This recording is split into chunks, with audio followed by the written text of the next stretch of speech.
വസുദേവസുതം ദേവം കംസചാണൂരമർദ്ദനം ദേവകീ പരമാനന്ദം കൃഷ്ണം വന്ദേ ജഗദ്ഗുരും. എല്ലാവരും കേട്ട് നല്ല പരിചയമുള്ള ശ്ലോകം പ്രാർത്ഥനയായിട്ട് ചൊല്ലാറുണ്ട്.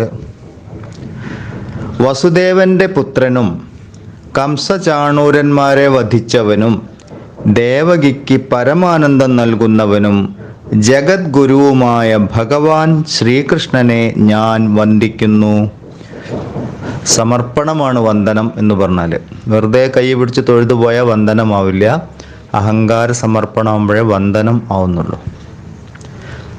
വിനമ്രമാവണം എന്നാണ് മനസ്സ്. ഭഗവാൻ ഇവിടെ ഒരു വിശേഷണം പറഞ്ഞിരിക്കുന്നത് ജഗത് ഗുരു എന്നാണ്. ജഗത്തിനെ ഗുരുവായിരിക്കുന്നവൻ. അപ്പം ഭഗവാൻ ജഗത്ത് എന്ന് പറയുമ്പോൾ മനുഷ്യന് മാത്രമല്ല ഗുരു എന്നുള്ളതും കൂടി ഓർമ്മിക്കണം. സകല ജീവരാശികളെയും ദുഃഖത്തിൽ നിന്ന് മോചിപ്പിക്കുന്നവൻ എന്ന അർത്ഥത്തിൽ വേണം മനസ്സിലാക്കാൻ. ഹൈന്ദവ ശാസ്ത്രത്തിൻ്റെ ഒരു പ്രത്യേകത എന്താന്ന് പറഞ്ഞാൽ ഈ സൃഷ്ടിയിൽ മനുഷ്യനെ മാത്രം പരിഗണിച്ചിട്ടുണ്ടായതല്ല, സർവ്വ ജീവജാലങ്ങളെയും പരിഗണിക്കുന്നുണ്ടെന്നാണ്. ഭഗവത്ഗീതയിൽ തന്നെ പറയുന്നു, ഭഗവാൻ ഞാൻ എല്ലാവരുടെയും മിത്രമാണ്, സഖാവാണ്, എല്ലാം എന്നിലാണ്, എല്ലാവരുടെയും ഹൃദയത്തിൽ ഞാൻ സ്ഥിതി ചെയ്യുന്നു, ഇങ്ങനെയൊക്കെ ഭഗവാൻ പറയുന്നത്. എന്ന് പറഞ്ഞാൽ സർവ്വ ജീവരാശികളെയും ഭഗവാന്റെ അംശമായിട്ട് തന്നെയാണ് കാണുന്നത് അല്ലേ. ഇപ്പോൾ ഭാഗവതമൊക്കെ വായിച്ച് കഴിയുമ്പോൾ നമുക്ക് അത് മനസ്സിലാക്കാൻ പറ്റും. ഭഗവാൻ മനുഷ്യർക്ക് വേണ്ടിയിട്ട് മാത്രമല്ല, ഭഗവാനോട് ഒപ്പം ഉണ്ടായിരുന്ന എല്ലാ ജീവരാശികൾക്ക് വേണ്ടിയിട്ടും ഭഗവാന്റെ ഉപദേശങ്ങൾ പ്രയോജനപ്പെട്ടിട്ടുണ്ട് എന്നുള്ളതാണ്. ഈ ഹിന്ദുവിനെ സംബന്ധിച്ചിടത്തോളം സനാതനധർമ്മം, ഹിന്ദു എന്ന പദം ചിലപ്പോൾ കൺഫ്യൂഷൻ ഉണ്ടാക്കും. നമുക്ക് സനാതനധർമ്മം എന്ന് പറയാം. സനാതനധർമ്മത്തിൽ അതുകൊണ്ട് തന്നെ ഒന്നിനെയും മാറ്റി നിർത്തിയിട്ടില്ല, എല്ലാം ഉൾക്കൊള്ളേണ്ടത്. എല്ലാ മൃഗങ്ങളെ പൂജിക്കുന്നവരുണ്ട്, പാമ്പിനെ പൂജിക്കുന്നവരുണ്ട്, പക്ഷികളെ പൂജിക്കുന്നവരുണ്ട്. അതിലൂടെ എല്ലാം ഈശ്വരനെയാണ് കാണുന്നത്. ഈശ്വര ആരാധനയ്ക്കുള്ള ഉപാധിയായിട്ട് ഇവരെയൊക്കെ വിഗ്രഹങ്ങളായിട്ട് കാണുന്നു. മരമുണ്ട്. വിഭൂതി യോഗത്തിൽ ഭഗവാൻ പറയുന്നുണ്ട്, ഭഗവാൻ ഓരോ സാമ്പിൾ തന്നിട്ടുണ്ട്. ഏത് ഫീൽഡിൽ നോക്കിയാലും ഒരു സാമ്പിൾ അവിടെയുണ്ട് ഭഗവാന്റെ. അപ്പം അങ്ങനെയാണ് ഈ ആലുമരത്തിനെ പൂജിക്കുന്നതും നദിയെ പൂജിക്കുന്നതൊക്കെ. അപ്പം അതിലൂടെ എല്ലാം ഒരു സനാതനധർമ്മ വിശ്വാസിലെ ഈ ശാസ്ത്രങ്ങളെ സ്വീകരിക്കുന്ന വ്യക്തി കാണുന്നത് ഈശ്വരനെ തന്നെയാണ്, പരമാത്മ ചൈതന്യത്തിനെ തന്നെയാണ്. ഈ ഒരു ഉപദേശം അത് ഹൈന്ദവ ശാസ്ത്രത്തിൻ്റെ പ്രത്യേകത എന്ന് പറഞ്ഞത് വെറും ഉപദേശങ്ങളല്ല, അത് തത്വങ്ങളല്ല. തത്വങ്ങളെ പ്രായോഗികമായിട്ട് നടപ്പിൽ വരുത്തി കഴിഞ്ഞാൽ ഈ ജന്മത്തിൽ ജീവിച്ചിരിക്കുമ്പോൾ തന്നെ മോക്ഷപ്രാപ്തി എത്തിച്ചേരും എന്നുള്ളതാണ്. മോക്ഷത്തിലെത്തുക എന്നുള്ളതാണ് ഈ മനുഷ്യജീവന്റെ ലക്ഷ്യം. അപ്പം ജീവിച്ചിരിക്കെ തന്നെ നേടണം. അതിന് കുറേ ശാസ്ത്രം വെറുതെ പറഞ്ഞിട്ട് കാര്യമില്ല, അത് പ്രായോഗികം കൂടി ആവണം, തെളിയിക്കപ്പെട്ടതും ആയിരിക്കണം. ഇതെല്ലാം നമ്മുടെ ശാസ്ത്രങ്ങളിലുണ്ട്. തത്വമുണ്ട്, അതിൻ്റെ തിയറിയുണ്ട്, പ്രാക്ടിക്കലുണ്ട്, ആൻഡ് എക്സ്പീരിയൻസ് ഓൾസോ. അത് കാരണം അതെല്ലാ ഫീൽഡും, ജീവിതത്തിൻ്റെ എല്ലാ മേഖലയും കവർ ചെയ്യുന്നുണ്ട്, ഒന്നിനും പുറത്താക്കിയിട്ടില്ല. മരിച്ചു കഴിഞ്ഞാൽ ഒരു സ്വർഗലോകം കിട്ടും എന്നത് നമ്മൾ പറയുന്നില്ല. ജീവിച്ചിരിക്കുമ്പോഴേ സ്വർഗ നരകങ്ങൾക്കപ്പുറം ആനന്ദലോകം എന്ന് പറയാൻ പറ്റില്ല. മോക്ഷപദത്തിൽ ജീവിക്കുക, വിരാജിക്കുക എന്നുള്ളതാണ്. ആത്മസ്വരൂപത്തിൽ വിരാജിക്കുക. ഇതാണ് സനാതനധർമ്മ വിശ്വാസികളുടെ ജീവിത ലക്ഷ്യം. അതിന് മാർഗം ഉപദേശിച്ചു തന്നത് അതിൻ്റെ നിയമങ്ങൾ ശരിയാണ്, അത് പ്രാവർത്തികമാക്കാൻ പറ്റുന്നതാണ്, അത് അനുഭൂതിയിലൂടെ തെളിയിച്ചതുമാണ്.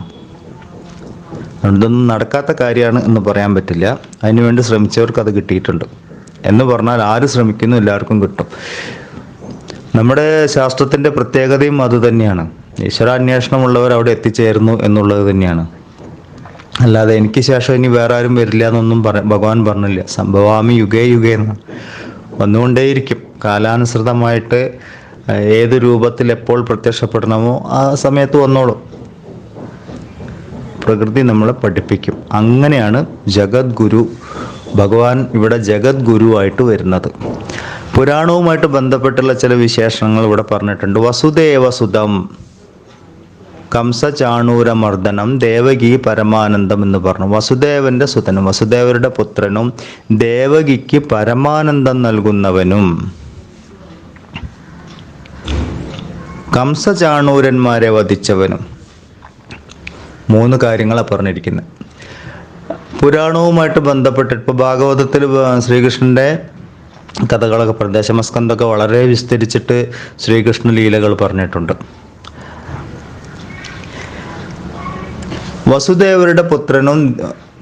വസുദേവരുടെയും ദേവകിയുടെയും പുത്രനായിട്ടാണ് ഭഗവാൻ അവതരിച്ചത്. ഭഗവാൻ അവതരിക്കുകയാണ് ചെയ്തത്, ജനിക്കുകയല്ല. ശ്രീകൃഷ്ണ ജയന്തി എന്ന് നമ്മൾ പറയുന്നുണ്ടെങ്കിലും അത് ആ ഒരു ദിവസത്തിൻ്റെ പ്രത്യേകതയായിട്ട് പറയുന്നു എന്നുള്ളൂ. അവതാരമാണ് ഉണ്ടായത്. ജനനം എന്ന് പറയുമ്പോൾ സ്ത്രീ പുരുഷന്മാർ തമ്മിൽ ചേർന്ന് സാധാരണ ഒരു ശിശു ജനിക്കുന്നത് പോലെയുള്ള ജനനം. അവതാരം എന്ന് പറയുന്ന പരമാത്മ തത്വം സ്വയം രൂപം കൊണ്ട് പ്രകടമാകുന്നതാണ്. അപ്പം ഇത് നമ്മൾ ശ്രദ്ധിക്കാനുണ്ട്, വളരെ വ്യത്യാസമുണ്ട്. അപ്പോൾ ശ്രീകൃഷ്ണൻ്റെ സ്ഥലത്ത് ജനിച്ചോ എന്നൊക്കെ ചോദിച്ചാൽ പുരാണത്തിലൊക്കെ വിശ്വസിച്ച് പോകുന്നവർക്ക് അങ്ങനെയാവാം. ഭക്തി വരാൻ വേണ്ടിയിട്ട് അതൊക്കെ നല്ലത് തന്നെയാണ്, ഒന്നിനും തെറ്റായിട്ട് പറയുന്നില്ല. പക്ഷെ ഭഗവാൻ പറഞ്ഞൊരു വാക്ക് ഭഗവാന്റെ ഉപദേശങ്ങളിലുള്ളത് സർവസ്യചാഹം ഹൃദി സന്നിവിഷ്ട എന്ന് പറഞ്ഞിട്ടുണ്ട്. അപ്പം ഞാൻ എല്ലാവരുടെയും ഹൃദയത്തിൽ വസിക്കുന്നവനാകുന്നു. അങ്ങനെയുള്ളൊരു ചൈതന്യം ഒരു സ്ഥലത്ത് ജനിക്കാനുള്ള സാധ്യത വളരെ കുറവാണ്. അങ്ങനെ ഉണ്ടാവില്ല അല്ല. ജനിക്കുന്നവരുടെ ഉള്ളിലെല്ലാം ഭഗവാനുണ്ടെങ്കിൽ പിന്നെ ഭഗവാനോട് ജനിച്ചു എന്ന ചോദ്യത്തിന് തന്നെ അർത്ഥമില്ല. അപ്പോൾ നമ്മൾ തത്വത്തിൽ ചിന്തിക്കുമ്പോൾ ഇതും കൂടി ആലോചിക്കാണ്. മൈ പ്രോതമിതം സർവം സൂത്രേ മണിഗണ ഇവ എന്ന് പറഞ്ഞിട്ട്, എന്നാൽ കോർക്കപ്പെട്ടിരിക്കുന്ന സകല ജീവരാശികളും എന്ന് പറഞ്ഞു. അപ്പോൾ സകലതിനെയും ഒന്നിപ്പിച്ച് നിർത്തുന്ന ശക്തി അതാണ് ഭഗവാൻ. അങ്ങനെയുള്ള ഒരു ശക്തിക്ക് ജനനവും മരണമോ ഉണ്ടാവില്ല. അത് ഓർമ്മിക്കാനുണ്ട്. അപ്പം ശ്രീകൃഷ്ണൻ എന്നുള്ളത് നമ്മൾ ഈ രൂപം വിട്ടിട്ട് കുറച്ചും കൂടി ആഴത്തിൽ മനസ്സിലാക്കാനുണ്ട്. ഇത്രയും പറഞ്ഞ ഒരു ആമുഖമായിട്ട് ഇത്രയും പറഞ്ഞത് അതിനു വേണ്ടിയിട്ടാണ്. വസുദേവരുടെ പുത്രനും ദേവകിയുടെ പുത്രനുമായിട്ട് ഭഗവാൻ അവതരിച്ചു. എവിടെ അവതരിച്ചു? ജയിലിലാണ് അവതരിച്ചത്. എന്തായിരുന്നു ജയിലിലിടാനുണ്ടായിരുന്ന ഒരു സാഹചര്യം? എന്തായിരുന്നു? ഒരു അശരീരി ഉണ്ടായി, കംസനെ, ഇവരുടെ 8ാമത്തെ പുത്രൻ കംസനെ വധിക്കുമെന്ന്. ഇതൊക്കെ നമുക്ക് അറിയുന്ന കഥയാണ്. അപ്പോൾ ദേവകിയെ കൊല്ലാൻ പോയി. അപ്പോൾ പറഞ്ഞു, കുട്ടിയല്ലേ വധിക്കും പറഞ്ഞു. അതിനെന്തിനാണ് ദേവകിയെ വധിക്കേണ്ടത്? അതിൻ്റെ ആവശ്യമില്ല. അപ്പോൾ കുട്ടികളെ ജനിച്ച ഉടനെ കംസന് നൽകാം എന്നുള്ള ഒരു പ്രോമിസ്, എന്താ പറയുക, ഒരു കോൺട്രാക്റ്റ്, അതിൻ്റെ ബലത്തിലാണ് ഇവരവിടെ പിടിച്ചു നിർത്തിയത്. പിന്നെ ഭഗവാൻ അവതരിക്കുന്ന സമയത്ത് ഭഗവാൻ അവിടുന്ന് ജയിലിൽ നിന്ന് മാറ്റി നന്ദഗോപരുടെ അടുത്തേക്ക് മാറ്റി. ഇതൊക്കെ നമുക്ക് കഥകൾ അറിയാം അല്ല, വളരെ അത്ഭുതം തോന്നിക്കുന്ന ഒരുപാട് കഥകൾ. അതൊക്കെ നമുക്ക് ഭഗവാനോട് ഭക്തി വരാൻ വേണ്ടിയിട്ടാണ്. ഭഗവാനോട് ഭക്തി ഉണ്ടാകുമ്പോൾ നമുക്ക് ഭഗവാനോട് വളരെ അടുപ്പം തോന്നുമ്പോൾ നമ്മളോട് കൂടുതൽ അടുക്കുക. ഭഗവാനോട് അടുക്കുക എന്ന് പറഞ്ഞാൽ അജ്ഞാനം നശിക്കുക എന്നർത്ഥം. അത് എത്തിയതിന് ശേഷം ആ ഭഗവാൻ ആരാണ് എന്ന് ചിന്തിക്കാൻ തുടങ്ങും. അപ്പോൾ ആരാധന ഉപാസനയായിട്ട് മാറും. അപ്പോഴാണ് നമ്മൾ രൂപത്തിൽ നിന്ന് ഭഗവത് സ്വരൂപത്തിലേക്ക് മാറുന്നത്. ഇതൊരു ആരാധനയുടെ പുരോഗതിയാണ്. വളരെ നാച്ചുറലായിട്ട് അതങ്ങനെ സംഭവിച്ചുകൊണ്ടിരിക്കും. ഇപ്പോൾ വസുദേവരുടെ പുത്രനും ദേവകിയുടെ പുത്രനുമായിട്ട് ഭഗവാൻ അവതരിച്ചു. അവര് കംസന്റെ തടവിലായിരുന്നു. ഈ കാര്യം നമ്മൾ വളരെ നന്നായിട്ട് മനസ്സിലാക്കാനുണ്ട്. കാരണം നമ്മളൊക്കെ കംസന്റെ തടവിൽ ഇരിക്കുന്ന വസുദേവ ദേവകിമാരാണ്. ഓരോ വ്യക്തിയും നമ്മളുടെ ഉള്ളിൽ ഒരു ശ്രീകൃഷ്ണൻ അവതരിക്കണം. പരമാത്മ ചൈതന്യം ശ്രീകൃഷ്ണനായിട്ട് അവതരിക്കണം. അതിനുള്ളൊരു പക്ക സാഹചര്യത്തിലാണ് നമ്മൾ ജീവിക്കുന്നത്. ഇത് പണ്ടെങ്ങാണ്ട് 10,000 വർഷങ്ങൾക്ക് മുമ്പ് അവിടെയും ഇവിടെ സംഭവിച്ചു എന്ന് പറയുന്നതിനേക്കാളും നല്ലത് ഇത് ഇപ്പോൾ എൻ്റെ ഉള്ളിൽ സംഭവിച്ചു കൊണ്ടിരിക്കുന്നു എന്ന് മനസ്സിലാക്കുന്നതാണ് ഓരോ വ്യക്തിയുടെയും ഉള്ളിൽ. അങ്ങനെയാണെങ്കിൽ നമ്മളുടെ ദേവകിയും പിന്നെ വസുദേവരുമൊക്കെ ആരാണ് ഞാനുമായിട്ട് എന്താണ് ബന്ധം എന്ന് ഓരോ വ്യക്തിയും ചിന്തിക്കുന്നത് നന്നായിരിക്കും. സനാതനധർമ്മത്തിലെ തത്വങ്ങളൊക്കെ പറഞ്ഞിരിക്കുന്നത് കഥാപാത്രങ്ങൾ, സിംബോളിസം എന്ന് പറയും, പല പ്രതീകങ്ങളിലൂടെ പറഞ്ഞിട്ടുണ്ട്. നമ്മളുടെ പ്രാണശക്തിയാണ് വസുദേവർ. സമഷ്ടി തലത്തിലാണ് സമഷ്ടി പ്രാണൻ എന്ന് പറയും. ദേഹമാണ് ദേവകി. സമഷ്ടി തലത്തിലാണ് ഈ കാണുന്ന ജഗത്ത്. ഭിന്നമായി കാണപ്പെടുന്ന ഈ ജഗത്ത് ദേവകിയും അതിനെ നിലനിർത്തുന്ന പ്രാണശക്തി വസുദേവരുമാണ്. ഇത് മുന്നേ നമ്മൾ ഭാഗവതമൊക്കെ നോക്കുമ്പോൾ മനു ശതരൂപ എന്നൊക്കെ കാണാം. അതിൻ്റെ തുടർച്ചയായിട്ട് വരുന്നതാണ്. ഇങ്ങനൊരു പഠനം വളരെ നല്ല രസമുള്ള ആസ്വാദ്യകരമായിട്ടുള്ളൊരു പഠനം. അപ്പം വസുദേവരും ദേവകിയും ആരാണ് എന്ന് ചോദിച്ചാൽ ഈ ദേഹവും അതിനെ നിലനിർത്തുന്ന പ്രാണശക്തിയുമാണ്. ഇത്രയും മനസ്സിലായി കഴിഞ്ഞാൽ അടുത്ത ചോദ്യം വരുന്നത് കംസൻ ആരാണ്? അല്ലെ, കംസന്റെ പെങ്ങളാണ് ദേവകി എന്നാണ് പറഞ്ഞത്. അപ്പൊ ദേഹവുമായിട്ട് ബന്ധപ്പെട്ടിരിക്കുന്ന ആളാണ് കംസൻ. അഹങ്കാരം. കഹ സഹ, അവൻ ആര് എന്ന് ചോദിക്കുന്ന ഭാവമാണ്, അഹങ്കാരമാണ്. എന്തെന്ന് കേൾക്കുമ്പോൾ ഊസി എന്ന് ചോദിക്കുന്നത് അഹങ്കാരം. ആസുരിക ഭാവത്തിലുള്ളവരാണ്. അതുകൊണ്ട് അസുരന്മാരുടെ കൂട്ടത്തിലാണ് പറഞ്ഞിരിക്കുന്നത്. ആസുരിക ഭാവം എന്ന് പറഞ്ഞാൽ ഇന്ദ്രിയ ഭോഗങ്ങളിൽ രമിക്കുന്നവനാണ് അസുരൻ. അപ്പം നമ്മൾ ഇന്ദ്രിയ ലോകത്ത് ഭ്രമിച്ചു നടക്കുന്ന അഹങ്കാരമാണ് കംസൻ. അഹങ്കാരം അവരുമായിട്ടാണ് ബന്ധപ്പെട്ടിട്ടുണ്ടാവുക, ശരീരമായിട്ട്. ശരീരം ദേവകിയാണ്, അതായത് ദേവകിയുടെ ആങ്ങള എന്നൊക്കെ പറഞ്ഞ് ശരീരത്തിനെ നിലനിർത്തുന്നത് പ്രാണശക്തി വസുദേവർ. കംസന്റെ തടവിലാണ് ദേവകി വസുദേവരും എന്ന് പറഞ്ഞാൽ ഈ ദേഹം ഇന്ദ്രിയങ്ങളുടെ തടവിലാണ്. അഹങ്കാരത്തിൻ്റെ തടവിൽ നിന്നുകൊണ്ട് ഇന്ദ്രിയങ്ങളുടെ ലോകത്ത് കുടുങ്ങി നിൽക്കുന്ന നമ്മൾ ഓരോരുത്തരും വസുദേവ ദേവകിമാരാണ്. അവരുടെ എന്താ പ്രശ്നം? അവർക്ക് ദുഃഖങ്ങളുള്ളൂ, ദുഃഖങ്ങളാണ്. സ്വാതന്ത്ര്യമില്ല, ജയിലിലാണ്. അതിൽ നിന്ന് മോചനം നേടണം. അതിൽ നിന്ന് മോചനം നേടുക എന്ന് പറയുമ്പോൾ തന്നെയാണ് ഏകാന്തമായ തപസ്. അതിനുള്ള സാഹചര്യം തന്നെയാണ് ഈ ജയിൽ എന്ന് പറയുന്നത്. നമ്മൾ അതിനകത്ത് കുടുങ്ങിയിരിക്കുമ്പം ആകെക്കൂടി ചെയ്യാൻ പറ്റുന്നൊരു കാര്യം തപസ് ചെയ്യാന്ന്. തപസ് ചെയ്യാന്ന് പറഞ്ഞാൽ ഒന്നും ചെയ്യാതെ മിണ്ടാതിരിക്കുക എന്നല്ല, ഏകാഗ്രമായ ഈശ്വര ധ്യാനം. നമ്മൾ ജീവിച്ചിരിക്കുമ്പം ഈ വ്യവഹാര ലോകത്തിൽ അവനവൻ്റെ ഉത്തരവാദിത്തങ്ങളെല്ലാം നിറവേറ്റിക്കൊണ്ടിരിക്കുമ്പോഴും അതെല്ലാം ഈശ്വരീയ ശക്തിയുടെ പ്രകടനമാണെന്ന് പറഞ്ഞാൽ ആ ശക്തിയിലേക്ക് മനസ്സിനെ കേന്ദ്രീകരിച്ച് നിർത്തുക. അപ്പം ജീവിതം ഈശ്വര ആരാധനയായിട്ട് മാറും. അപ്പോഴാണ് ഗുരു മുന്നിൽ പ്രത്യക്ഷപ്പെടുന്നത്. പരമാത്മ ചൈതന്യം രൂപമെടുത്ത് പ്രകടമാകുന്നതാണ് ഗുരു, ശരിയായ ഗുരു. ഗുരു വേഷം കെട്ടിയവരെ കുറിച്ചല്ല പറയുന്നത്. ഇപ്പം ഗുരുനാഥന്മാരുടെ ഒരു ബഹളമാണോ എല്ലായിടത്തും.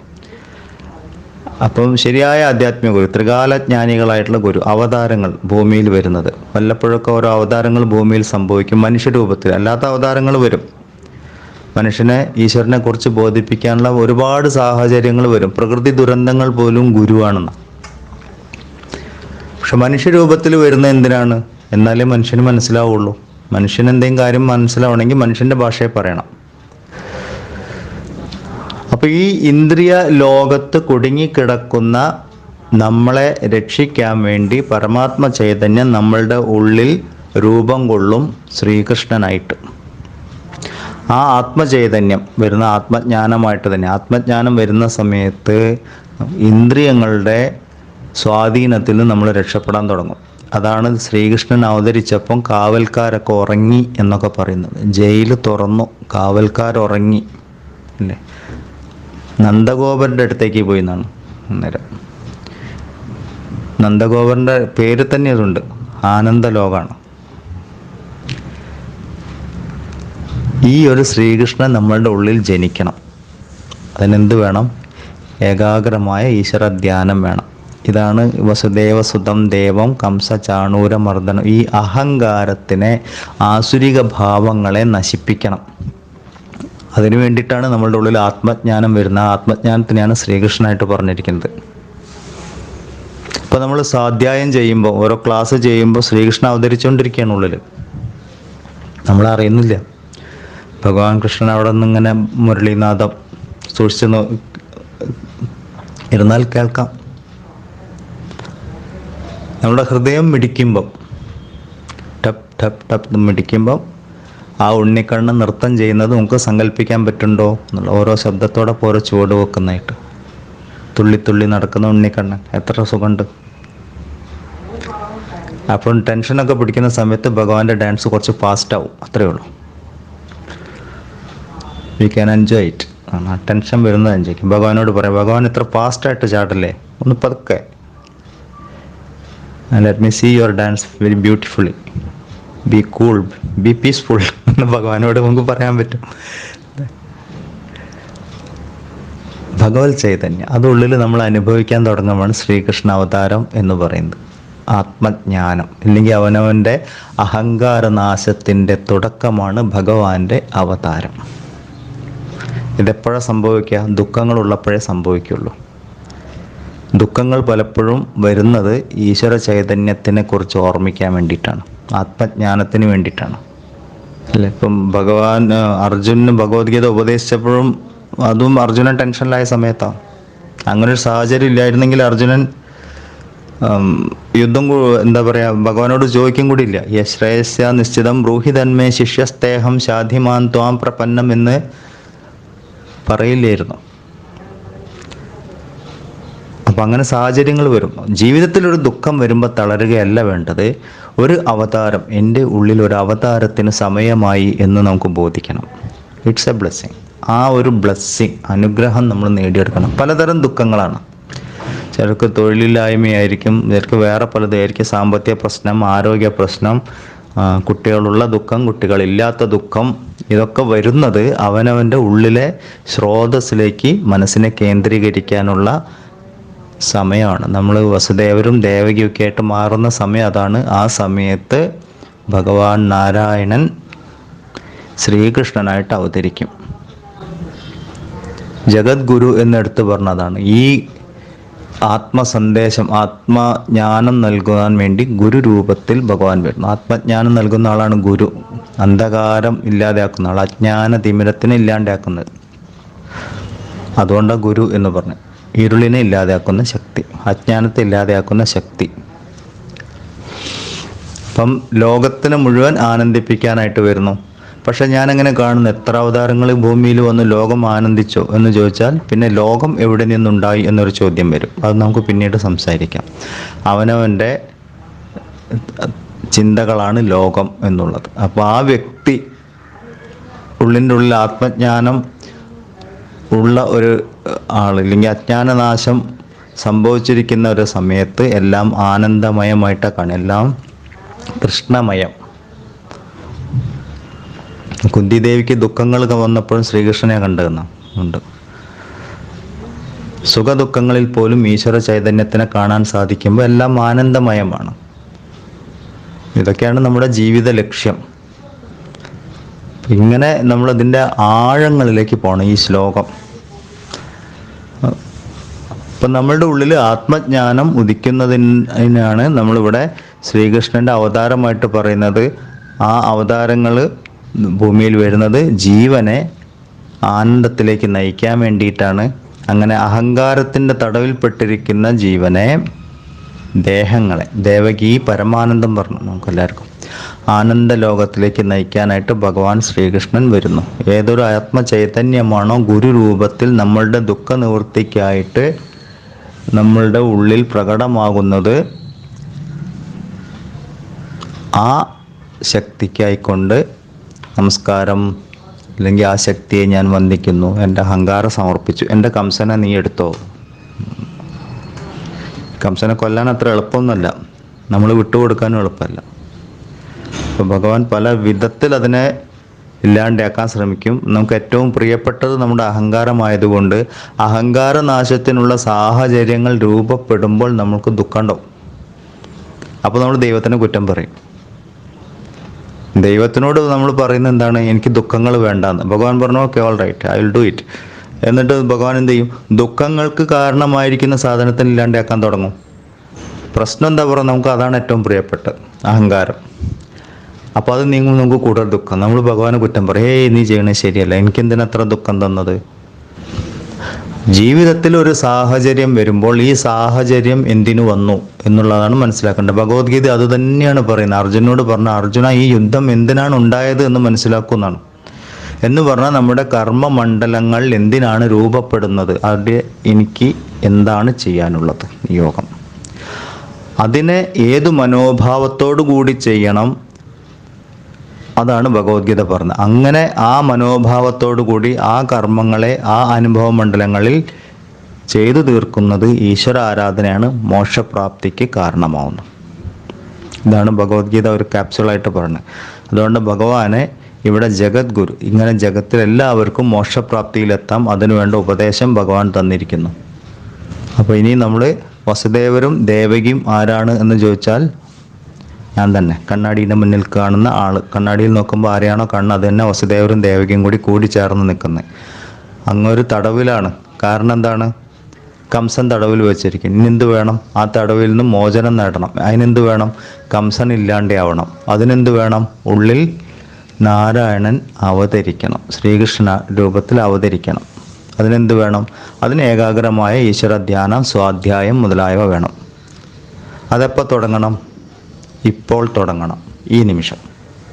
ഇനി ഒട്ടും വൈകിക്കാനില്ല എന്നുള്ളതാണ്. എല്ലാവരുടെ ഉള്ളിലും ആ ശ്രീകൃഷ്ണ ചൈതന്യം തെളിഞ്ഞ് പ്രകാശിക്കട്ടെ എന്ന് പ്രാർത്ഥിക്കണം. ഓം നമഃ ശിവായ.